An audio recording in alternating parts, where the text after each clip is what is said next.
Percaya Tuhan besar saja tidak cukup, tapi kita harus berani melakukan apa yang kita percayai. Sebab iman tanpa perbuatan pada hakikatnya mati, sama seperti tubuh tanpa roh adalah mati. Mujizat, sejarah, keberhasilan hanya bisa terjadi jika kita berani mengambil resiko. Keberanian seorang yang sukses yaitu berani mengambil resiko.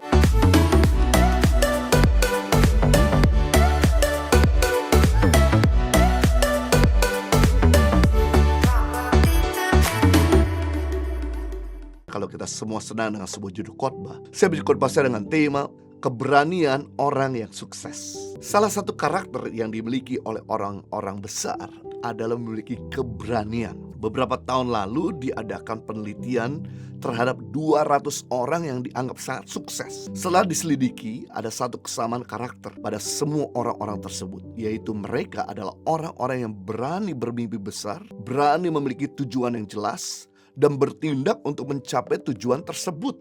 Itulah ciri orang-orang yang sangat sukses. Tidak mungkin ada prestasi hebat dan spektakuler kalau tidak ada keberanian. Ada perbedaan antara keberanian dengan nekat. Nekat itu artinya berkeras hati, berkemauan kuat dengan tidak berpikir panjang karena lagi putus harapan, hilang akal, malu, show off, mau pamer bahwa dia bisa, tidak mau mengalah, menyerah atau ngotot. Itulah arti daripada nekat. Sedangkan keberanian dalam bahasa Yunani artinya adalah parachesia atau tareo atau talmao, yang menunjukkan kesiapan untuk mengambil resik atau kesiapan menghadapi bahaya, berani, bertekad, tidak kenal takut, kuat, percaya kepada Tuhan, ataupun sikap siap menghadapi bahaya, kesulitan, atau sesuatu yang menyakitkan. Itu arti keberanian.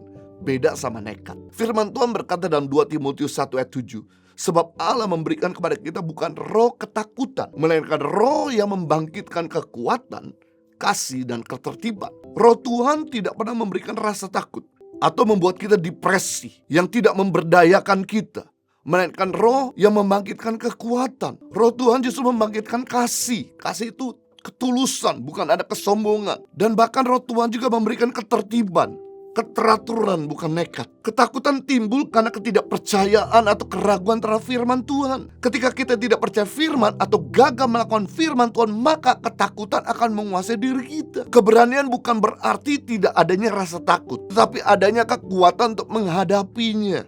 Kita pasti pernah merasa takut, tapi ketika kita berhasil menghadapinya, itu disebut dengan keberanian. Yesus telah memberi teladan saat dia berdoa di Taman Getsemani. Dia sangat ketakutan sampai mengeluarkan keringat darah dan bukan keringat dingin. Artinya pembuluh darahnya pecah. Saking stresnya Yesus untuk menghadapi salib. Tetapi setelah dia berdoa, rasa takutnya hilang sama sekali, dan dia tanpa takut menyerahkan dirinya kepada sarang penyamun untuk disalibkan. Ternyata sumber keberanian bukan datang dari diri sendiri, itu namanya nekat. Tetapi sumber keberanian sejati datang dari Tuhan. Nah, saya mau bagikan kepada kita semua keberanian orang yang sukses. Ciri-cirinya yang pertama, berani bermimpi dan melakukan hal yang besar. Berani bermimpi adalah sebuah keberanian yang sangat besar. Jika bermimpi saja seseorang sudah tidak berani, mana mungkin orang tersebut bisa menghasilkan hal-hal yang spektakuler. Ada orang berkata, saya mau keliling dunia, tapi dia takut naik pesawat terbang. Bagaimana itu bisa terjadi? Harus ada keberanian. Tetapi setelah memiliki mimpi yang besar, jangan lupa seseorang harus berani melakukan hal-hal yang besar pula untuk mewujudkan mimpi tersebut. Sebab mimpi itu pasif, sedangkan visi itu aktif. Mimpi itu melihat ke depan, sedangkan visi itu setelah melihat melakukannya untuk mencapai apa yang dilihat. Bermimpi itu gratis. Kenapa kita harus bermimpi kecil? Kenapa kita harus takut? Visi adalah kemampuan seseorang melihat sebuah akhir dari permulaan. Mimpi adalah kemampuan seseorang melihat garis akhir dari garis awal. Sama seperti kita main jigsaw puzzle. Kita tidak akan bisa menyusun potongan-potongan puzzle dengan baik kalau kita tidak pernah melihat gambar akhirnya terlebih dahulu. Begitu kita tahu gambar akhirnya terlebih dahulu, maka dengan mudah kita akan menyusun setiap potongan-potongan puzzle yang berantakan. Sama dengan kehidupan ini, kalau kita tahu tujuan atau visi hidup kita, maka tantangan sebesar dan seberat apapun tidak akan pernah menghambat pergerakan kita, tidak akan pernah menyurutkan langkah-langkah kita. Kita akan menata setiap persoalan sebagai batu lompatan mencapai tujuan. Justru kita melihat persoalan merupakan sebuah stepping stone, bukan sebuah batu sandungan, sebuah batu lompatan, dan bukan sesuatu yang menghalangi kita. Coba, apabila kita mendengar kata sampah, apa yang kemudian terlintas dalam pikiran kita? Mungkin Anda akan menghubungkan sesuatu yang kotor, yang bau, yang tidak sedap, yang jijik, sesuatu yang dijauhi, sesuatu yang dihindari. Namun, ada sebagian orang berpikir bahwa sampah adalah aset. Justru ketika mereka kelola dengan baik akan menghasilkan uang. Sampah yang bisa didaur ulang sehingga bisa menghasilkan keuntungan. Bedanya orang yang berpikir tentang sampah dengan satu lagi orang yang berpikir tentang sampah. Yang satu berkata bahwa ini kotor, ini menjijikan. Yang satu berpikir menguntungkan. Semua itu terjadi dari sudut pandang penglihatan mereka. Sesuatu kesulitan ternyata dapat dimaknai secara berbeda jika kita punya visi. Bagi orang tertentu kesulitan adalah sesuatu yang dihindari karena memberikan suatu masalah tersendiri. Sedangkan bagi orang-orang lain kesulitan ada peluang dan menjadi suatu tantangan untuk dihadapi. Semua itu tergantung kepada cara pandang terhadap suatu kesulitan. Tidak pernah lihat visi atau gambaran akhir tidak akan pernah kemana-mana, alias jalan di tempat. Seperti orang lari di treadmill, kelihatannya lari tapi statis, kelihatannya sibuk tapi tidak ada hasil, banyak masalah tapi tidak beres-beres. Ini orang yang tidak punya visi, selalu berputar pada poros yang sama, selalu mengulangi kesalahan yang sama. Orang yang punya visi selalu akan move on, bergerak progres, mengalami level up. Mari kita lihat firman Tuhan dalam Amsal 29:18. Bila tidak ada wahyu, bila tidak ada visi, menjadi liarlah rakyat. Berbagailah orang yang berpegang pada hukum. Kata liarlah rakyat ketika tidak ada visi artinya mengedorkan kekang, melepaskan rem tangan, atau kebablasan. Orang yang hidupnya tanpa visi akan cenderung kembali kepada dosanya. Orang yang hidup di dalam dosa adalah orang yang tidak punya visi. Karena orang yang punya visi itu mau meninggalkan masa lalunya, mau progres, mau move on, mau lebih baik lagi, mau mengampuni, mau bangkit dari kegagalannya. Dalam bahasa Inggris Amsal 29:18, dalam King James Version dikatakan, where there is no vision, the people perish. But he that keep the law, happy is he. Wow, ketika seseorang tidak punya visi akan binasa. Berbagailah orang berpegang pada visi. Wow, mengerikan sekali ketika seseorang tidak punya visi. Bukan cuma melepaskan kendali, tapi justru binasa. Apa yang dibangun dihancurkan kembali oleh telapak tangannya, oleh perbuatannya. Saya ingat ketika Nuh dapat visi untuk membangun Batra yang besar, karena Tuhan hendak menurunkan air bah yang besar bagi bumi ini.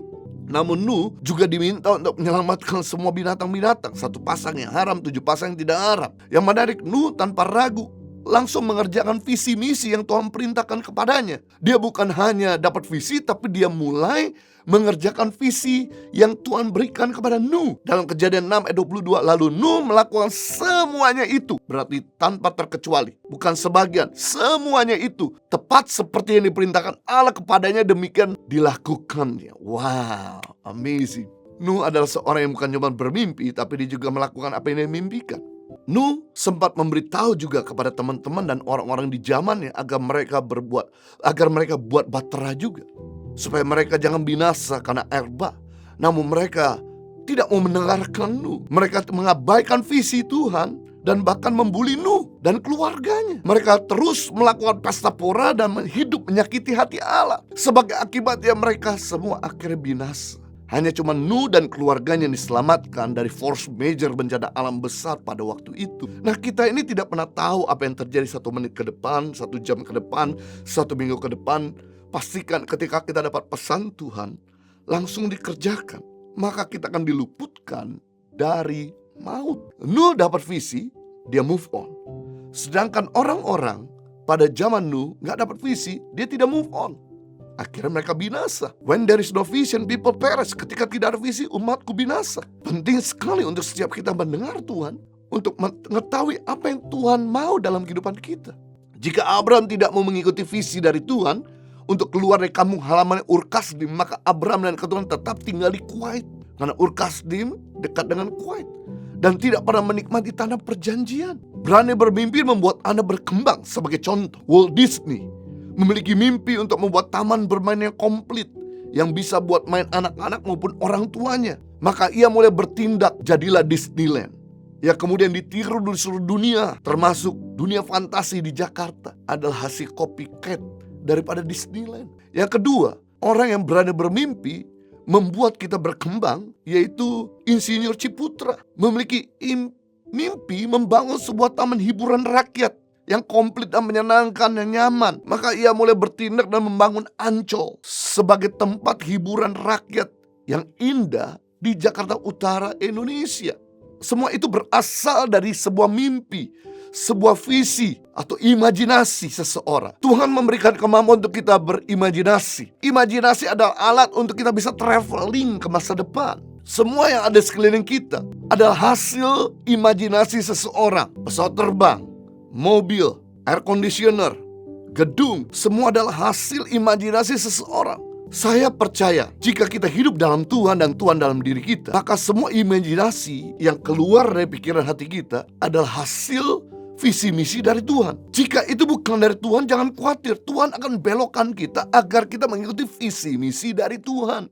Kita harus melangkah dengan iman, dengan apa yang kita mulai imajinasikan, mulai travelingkan ke masa depan. Keberanian seorang yang sukses, yaitu berani bermimpi dan melakukan hal-hal yang besar. Yang kedua, keberanian orang yang sukses, yaitu berani berubah. Bukan cuma berani bermimpi dan melakukan mimpinya, tapi juga berani berubah. Berubah itu mudah dikatakan, tapi sulit untuk dilakukan.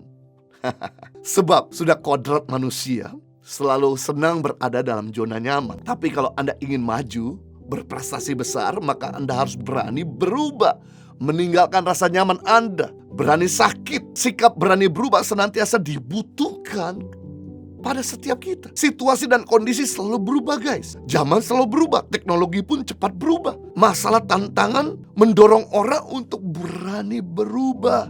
Kita yang harus beradaptasi. Bukan spesies yang kuat yang mampu bertahan hidup, tapi spesies yang mampu beradaptasi, yang bisa bertahan hidup. Dinosaurus adalah binatang-binatang begitu besar, begitu powerful, begitu unbeatable. Tapi karena mereka tidak mampu beradaptasi, akhirnya mereka lenyap dari muka bumi ini. Hanya cuma jadi fosil.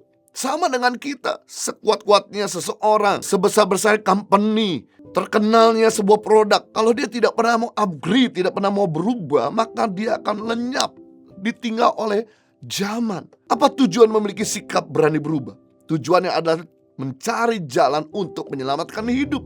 Roma 12 ayat 2, janganlah kamu menjadi serupa dengan dunia ini.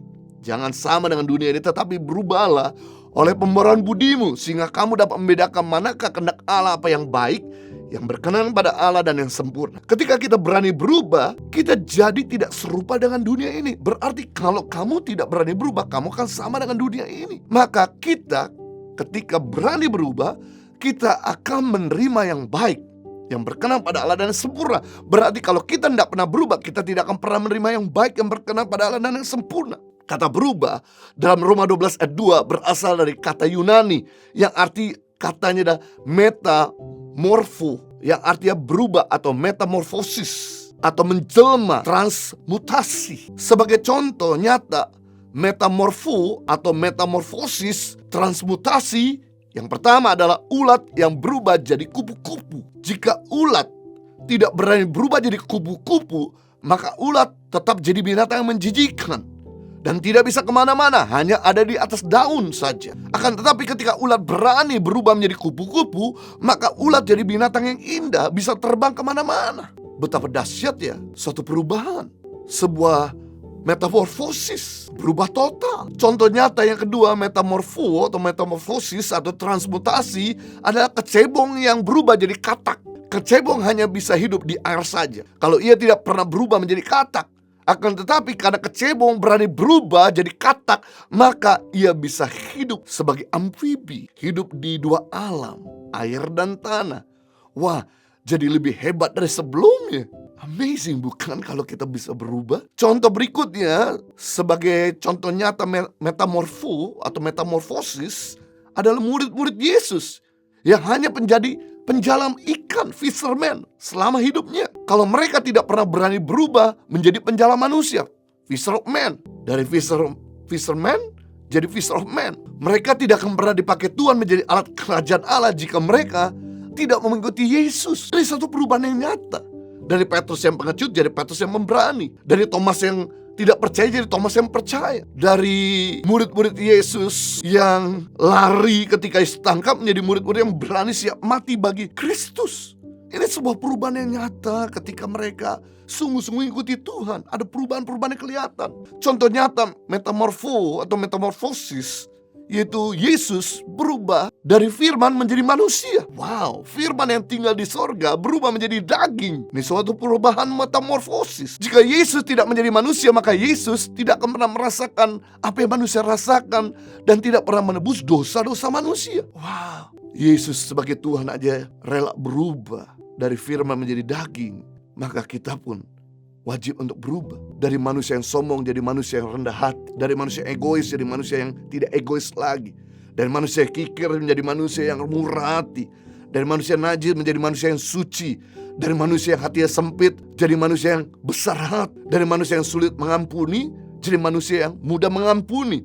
Dari manusia yang menuruti hawa nafsu jadi manusia yang menuruti kehendak Allah. Dari manusia yang cara berpikir dunia jadi manusia yang memiliki cara berpikir kerajaan Allah.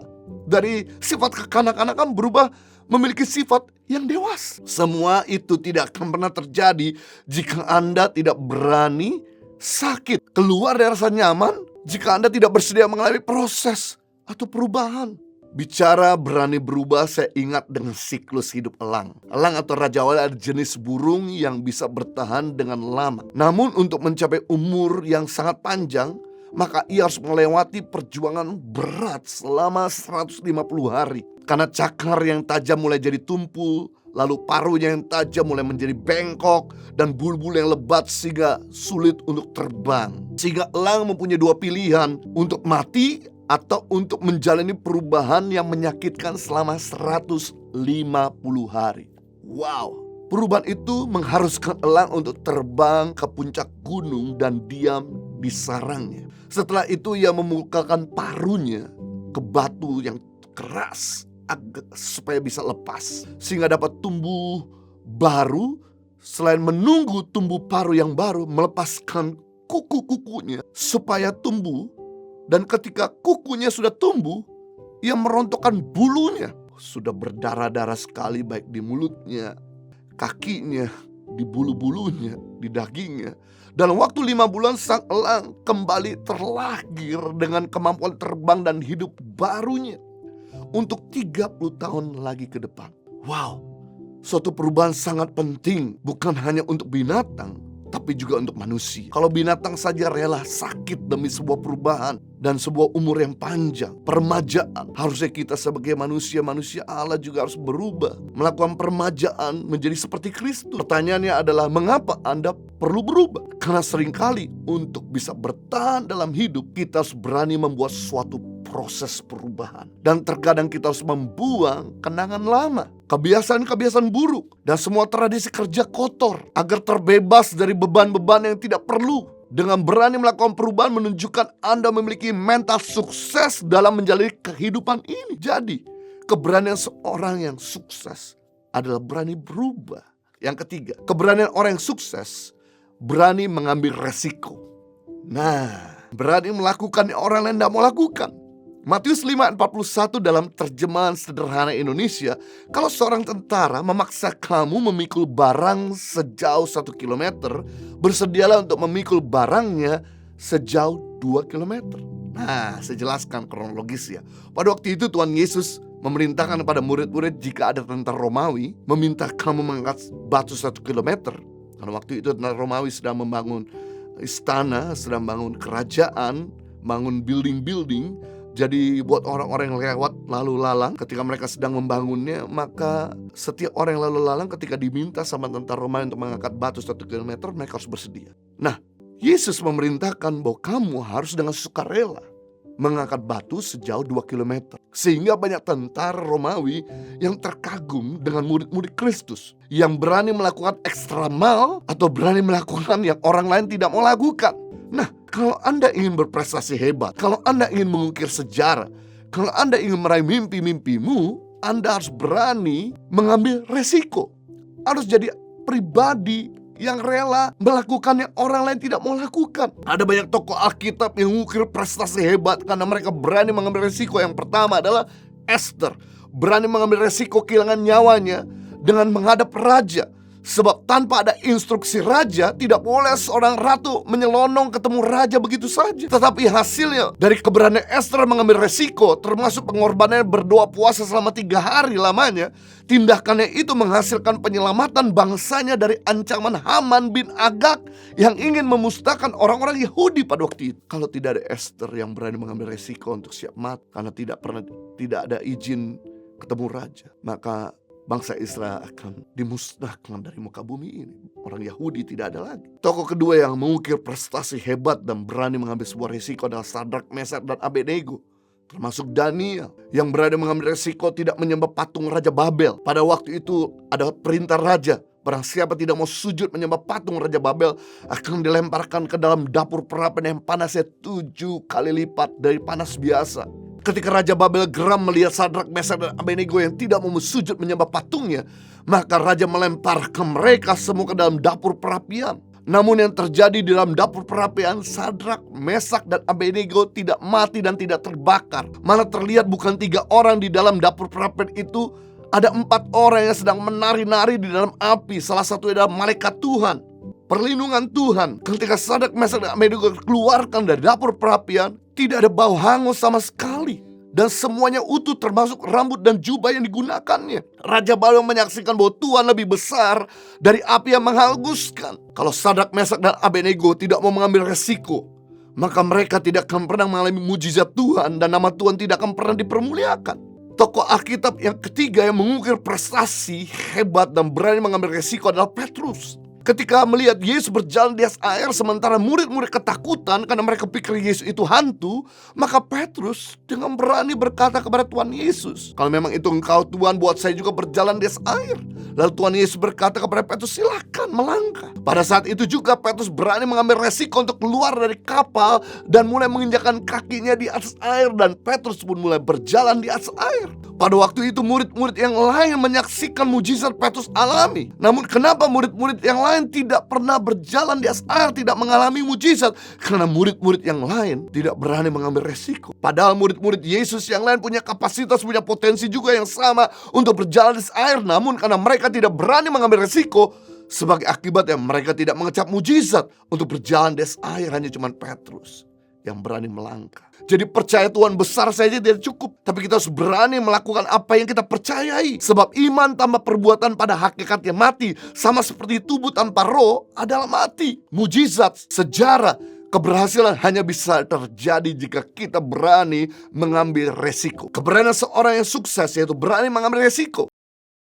Impact Community Indonesia mengadakan 2 kali ibadah, yaitu pukul 9 pagi dan 11 siang di Hotel Santika Kelapa Gading.